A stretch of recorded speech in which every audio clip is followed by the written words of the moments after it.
Good evening. I'm Dana Bash, anchor of CNN's Inside Politics and co-anchor of State of the Union. I'm Jake Tapper, anchor of CNN's The Lead and co-anchor of State of the Union. President of the United States, Joe Biden. 45th President of the United States, Donald Trump. President Biden, what do you say to voters who feel they are worse off under your presidency than they were under President Trump? What I'm going to do is fix the tax system. For example, we have 1,000 trillionaires in America. Billionaires in America. And what's happening? They're in a situation where they, in fact, pay 8.2% in taxes. If they just paid 24%, 25%, either one of those numbers, they'd raise $500 billion, I should say, in a 10-year period.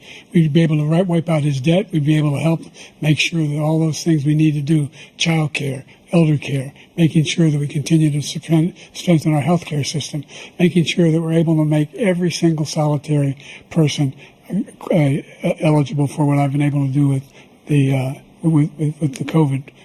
With dealing with everything we have to do with. Look, if we finally beat Medicare. Thank you, President Biden. President Trump?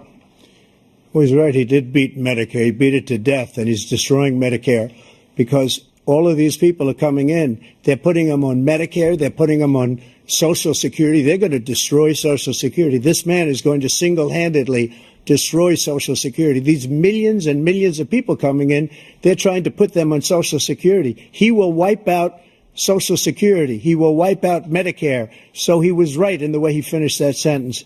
President Biden, a record number of migrants have illegally crossed the southern border on your watch. Given that, why should voters trust you to solve this crisis? What I've done since I've changed the law, what's happened? I've changed it in a way that now you're in a situation where there are 40% fewer people coming across the border illegally. It's better than when he left office. And I'm going to continue to move until we get the total ban on the total initiative relative to what we're going to do with more Border Patrol and more asylum officers. President Trump? I really don't know what he said at the end of that sentence. I don't think he knows what he said either. Look, we had the safest border in the history of our country. The border, all he had to do was leave it. All he had to do was leave it. He decided to open up our border, open up our country to people that are from prisons. What do you say to voters who have concerns about your capabilities to serve? Well, I took 2 tests, cognitive tests. I aced them. Physical exams every year. I just won 2 club championships, not even senior, 2 regular club championships. To do that, you have to be quite smart, and you have to be able to hit the ball a long way, and I do it. He doesn't do it. He can't hit a ball 50 yards. He challenged me to a golf match. He can't hit a ball 50 yards. Look, I'd be happy to have a driving contest with him. I got my handicap, which when I was vice president, down to a 6. But by the way, I told you before, I'm happy to play golf if you carry your own bag. Think you can do it? That's the biggest lie. That he's a 6 handicap of all. I was an 8 handicap. Yeah. 8. Never. But I have, you know how many? I've seen you swing. I know you swing. Okay, let's not act like children. President Trump, we're going to turn. Let's not act like children.